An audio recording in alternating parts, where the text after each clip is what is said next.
Hi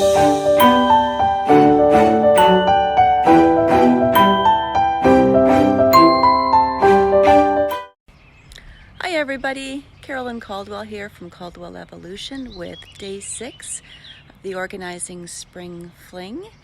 And today's tip has to do with gratitude.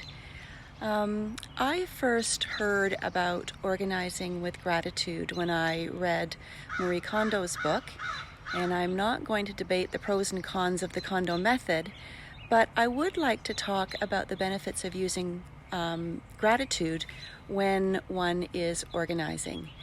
I have found in my experience that when I'm working with clients, if they thank the objects that they're trying to shed, it helps to change the emotional relationship that the client has with the object.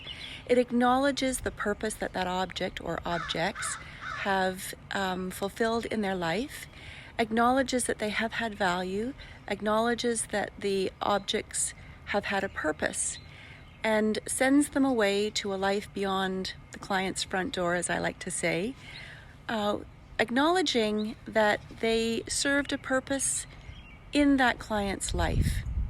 So I find that that tends to shift the emotional relationship for the client with that object. It's especially helpful if they're struggling a little bit about whether or not they're ready to shed that particular object.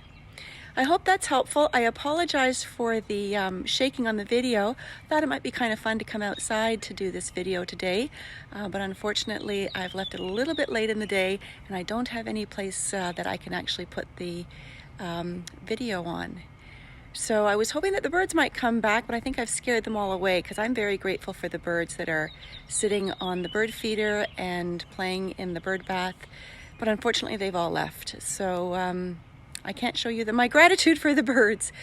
Have fun, everybody. Enjoy your organizing, and I'll look forward to seeing you tomorrow. Bye now.